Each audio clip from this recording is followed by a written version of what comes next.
A ver, muy bien, ¿qué parece?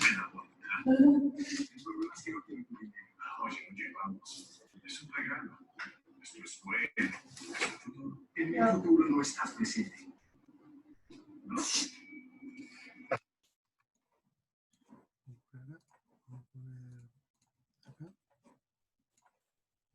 Ahí abro el chat, si lo tengo al costado por si alguno quiere comentar acá. Disculpe, no le pude comentar yo en la primera clase, vio, porque estaba trabajando. Sí. Era que yo en estas voy a estar una semana sí y otra no, porque tengo horarios rotativos, ¿vio? Claro. Seguramente esté en la clase, pero capaz que los voy a estar escuchando nomás, si se puede, y nada más. Con el trabajo por ahí uso un auricular y los escucho nada más. Era para comentarle eso nomás. Sí, mira, para vos y para todos y todas, las clases no son obligatorias, ¿sí? Yo no les voy a exigir acá que estén, no sé cuántos son conectados, los 100 que son inscritos. No les voy a exigir que estén, porque cada uno tiene sus actividades. Para eso es que las clases ustedes las pueden ver, ¿sí? Van a estar subidas y ustedes las van a poder ver para repasar conceptos. Cuando pensé la teoría y la práctica, ustedes con lo que está en la teoría pueden resolver la práctica sin la necesidad, por ejemplo, de escuchar todas las clases. La idea es como que ustedes tengan el material teórico para poder resolver ejercicios prácticos. La ventaja, que al menos a mí siempre me resultó, que es cuando alguien te cuenta las cosas como si fuese un cuento, ponele, que no es tan así, no estoy diciendo que estemos escuchando los cuentos de Paca Paca, pero me refiero cuando alguien te cuenta, ¿viste? Podemos charlar de la matemática y trabajarlo y verlo desde distintos aspectos, quizás se entiende mejor, ¿entendés? Aunque cuando vos lo lees decís, claro, acá dice eso, pero yo antes no lo entendía. Bueno, eso es lo que pasa con la matemática. La idea es que ustedes puedan tener acceso a las clases cuando quieran por este tipo de cosas, porque quizás vos lo lees de la teoría, no lo entendés, porque necesitas que alguien te explique lo que dice eso de la matemática, ¿está bien? Y la idea es esa, no te hagas ningún problema porque si podés estar y te sirve, joya, bárbaro. Si lo mismo, si hay gente que no le, viste, que no le gusta y no le sirve estar acá este tiempo, bueno, tiene otra forma de, no sé, tiene libros, puede buscar otro tutorial de YouTube. Hay una cantidad de videos que a mí me sorprende porque es impresionante la cantidad de ejemplos, de formas de explicar y todo que hay, que también puede servirles, ¿eh? Es muy útil. Yo casi que no sé, tampoco miré, no me puse a mirar todo lo que hay, pero quiero decir, cuando uno pone, no sé, teoría de funciones en Google, ¿viste? O en YouTube, hay un montón de videos. Y prácticamente todos también, son todos válidos, digamos. Nadie dice una burrada en los que explican. Y muchas veces eso está bueno porque ustedes lo pueden usar también como herramienta, ¿me entendés? Hasta que llega un momento que uno puede ver distintas veces, una cantidad de veces algunas cosas, y llega un momento que lo entendiste. Y joya. Entonces, vamos a seguir ahora, ahí que estamos los 24, 25 que éramos antes. Vamos a seguir. Hasta ahora, yo lo que les quería mostrar, con lo que estuvimos charlando recién, era que vayan viendo cómo a partir de la gráfica de una función uno puede tener información muy valiosa sobre el análisis posible a realizar con distintas funciones, ¿sí? Cuando algo crece muy despacio, cuando algo crece muy rápido, ¿sí? O cuando algo crece de manera lineal, algo crece de manera parabólica. Todas estas cosas son lo que vamos a ir viendo ahora en esta clase. Esperen que agarro la clase de vuelta. Funciones. Estaba justo hablando de la utilización en astronomía. Bueno, les iba a hacer un comentario, digamos. En astronomía uno trabaja mucho con funciones logarítmicas y exponenciales. Una de las formas de poder traducir a magnitudes reales cómo se comporta, no sé, la fisión nuclear en el interior de una estrella, uno usa escalas exponenciales. Son composiciones de exponenciales lo que pasa ahí adentro. Pero cuando uno quiere hacer un gráfico en astronomía, manda todo a escala logarítmica, porque necesitas achatar las cosas. Si no, necesitas es muy poco útil hacer un gráfico en escalas logarítmicas porque necesitas poner al eje Y en órdenes y órdenes de magnitud. Entonces, cuando vos mandás una escala logarítmica, achatás todo, ¿sí? Por eso es que hay distintas utilidades. Yo después les voy a mostrar más ejemplos. Ahora no tanto porque quería que charlemos más como, vayamos más de lo más tranca, vamos a ir un poco a lo más pesado. Vamos a ir de a poco, tampoco les iba a empezar a mostrar gráfico y gráfico y gráfico, no tiene mucho sentido. Pero ahora, con esto que estuvimos charlando entre la clase pasada y esta, vean ustedes lo siguiente. Les voy a poner les voy a poner una función, una gráfica, y vamos a ver, usando el criterio de una recta vertical, que es algo, esto es algo muy utilizado en matemática y en distintas ciencias, no nada más matemática. Pero uno como que tiene una gráfica, propone un parámetro inicial, ¿sí?, de algo, y ve cómo evolucionan las cosas. Eso pasa en modelos, en circuitos, en un montón de lados. Y acá es una buena forma para analizar distintos tipos de funciones. Por ejemplo, nosotros tenemos esta gráfica. Vamos a poner acá. Vamos a poner justamente la gráfica que estábamos charlando recién, una gráfica de este estilo. ¿Sí? De las que estuvimos viendo recién, ¿cuál es esta? O no es esta exactamente, pero ¿cuál podría ser esta? Raíz. Muy bien, perfecto. Ahora, esta es la gráfica de una función. Esta es f de x. Una función cualquiera que nosotros la graficamos. Este sí, esto sí.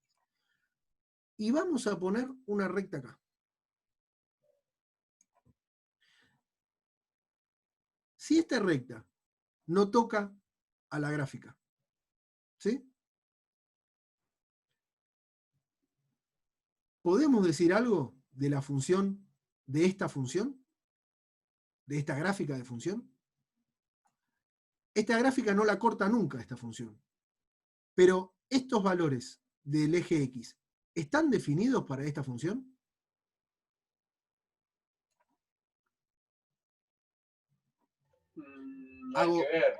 Hago otra pregunta. ¿Cuál es el dominio de esta gráfica? Que representa...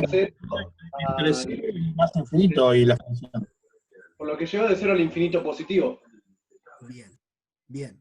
Entonces, el dominio, uno lo que dice son los reales, incluido. Esto uno puede poner, miren, les voy a escribir las distintas formas que uno lo puede encontrar. Uno dice, reales más el 0 es el dominio. O puede poner reales, unión... Yo. Bueno, tranqui. Reales, unión, el elemento, el conjunto 0, porque uno lo puede pensar al 0 como un conjunto vacío, ¿sí? Eso es una forma de... Lo vimos en la primer clase de matemática general, cuando uno empieza a definir conjuntos, teoría de conjuntos. El 0 puede ser un conjunto vacío, o puede ser un elemento 0. Bien. Estas son las dos formas posibles de definir. Entonces, el dominio son todos estos. Este valor, que la gráfica corta de acá, no nos dice nada. Lo único que nos está diciendo es que este conjunto de números, todo quiere decir para todos los x menores a 0, esta función no está definida directamente. ¿Qué pasa si yo corto una recta de los x positivos, ¿sí?, o de los x mayores a 0 para todos los lados positivos? Trazo una recta acá, que corta la gráfica en un punto. ¿Qué pueden decir de la gráfica? ¿Es función? ¿Qué va a hacer usted, profe? ¿Me lo puede repetir? ¿Qué quiere hacer? ¿Quiere cortar con otra función, nuestra función? ¿Qué es lo que quiere hacer? ¿Hacer una recta? Claro. Si con una recta ustedes cortan a la función en un solo punto, ¿pueden decir algo de la gráfica? ¿Es una función? Sí, un valor en el eje de Y. Así sería. Exactamente. Es función porque la corta una sola vez. Obtienen un solo valor al cortarla. Es un poco lo que estuvimos viendo en la clase pasada, esto, no es nada más que eso. Y si a la función, ahora la función tiene esta forma, vamos a ver.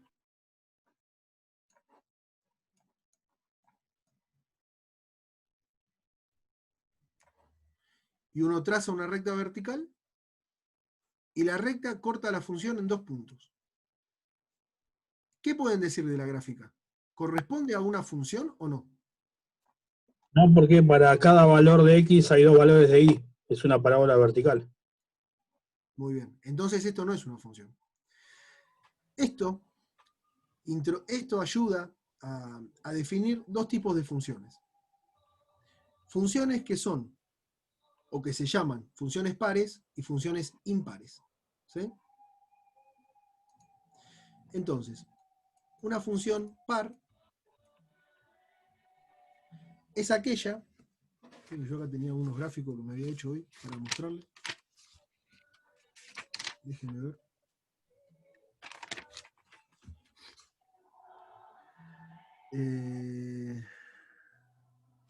No, bueno, no puse nada más de lo que tenía. Si nosotros graficamos a la función par es la que se define, ¿sí? Como f de menos x es igual a f de x. ¿Qué función conocen ustedes que sea o que cumpla con esto? Vamos a ver qué quiere decir. Se los explico así. Si nosotros, por ejemplo, decimos f de x igual x, y entonces hacemos una tabla de números y decimos los valores del dominio y los valores que toma la imagen. x0 en x vale 0. Muy bien. Bueno, x1 vale 1. Y x menos 1, ¿cuánto vale una función lineal? Menos 1. Entonces, la función lineal no es par. ¿Por qué? Porque si yo digo f de menos x, no es igual a f de x. Son distintos los valores. Entonces, bueno, vamos a ver otra función. Vamos a pensar en x al cuadrado. Y a todo esto, ustedes si quieren, pueden graficarlo ahí abajo. Por ejemplo, pueden decir, bueno, f de x igual a x tiene esta forma. Es una recta que tiene esta forma. Creo que al cuadrado va a quedar bien, pero si le ponemos una exponencial. Ah, bueno. Entonces, en x al cuadrado, ¿qué pasa con x al cuadrado? Uno dice, x1 vale 1. X menos 1 vale 1. x2 vale 4. X menos 2 vale 4. Esta función, las funciones cuadráticas, las funciones x al cuadrado, tienen una característica. ¿Que cuál es? Es que si yo tomo un valor negativo y lo evalúo en la función, el módulo positivo, va a dar el mismo número, que es lo que al pedo seleccioné esto. Es esta relación que está acá. ¿Sí? La función campana, la función parábola, cualquiera, porque yo acá puedo poner menos 1, puedo escribir menos x al cuadrado más 3. ¿Sí? Bueno, cualquier función de este estilo, que sea x al cuadrado más una constante, va a satisfacer una función par. Y esto lo que nos quiere decir, o mejor dicho, viene asociado a cómo son respecto a una recta, aunque vieron que en la teoría decía criterio de una recta vertical. ¿Por qué se define así? Si nosotros dibujamos una parábola simplemente, y la recta vertical corresponde con el eje Y, por ejemplo, si nosotros dibujamos una fx al cuadrado, la función par lo que nos está hablando es de una simetría respecto al eje Y, al eje de las ordenadas. ¿Sí? Entonces, para indicar como esta definición, las funciones pares son todas aquellas que son simétricas respecto al eje Y. Una función par puede tener esta forma, o puede tener una forma así, o puede ser una cosa así. ¿Sí? Abajo también. Claro, tal cual, tal cual, tal cual. Puede ser cualquier forma, pero siempre van a encontrar una simetría respecto a una línea vertical que sea, que sea como el eje Y. ¿Sí? Esa es la definición de una función par. Bueno, así como definimos función par, vamos a definir a una función impar. ¿Qué es la función impar? ¿Cómo se define la función impar? Bueno, es aquella, sea una función f de x, tal que f de menos x es igual a menos f de x. Y estas funciones son del tipo f de x igual a x al cubo. Cuando uno grafica la función x al cubo, esto lo podemos hacer si queremos, si quieren, a ver, vamos a probar. Es esto, hacemos la grilla de valores y decimos valores de x y valores que va a tomar nuestra imagen. En 0, ¿cuánto vale? 0. En menos 1, ¿cuánto vale? Menos 1. ¿En serio? En 3, ¿cuánto vale? 9. En menos 3, ¿cuánto vale? Menos 27. Ah, bien. Bueno, esta función tiene una particularidad. Crece de una manera muy zarpada. Es casi exponencial esta función. De hecho, cuando uno hace análisis y comparación de funciones, en economía se usa muchísimo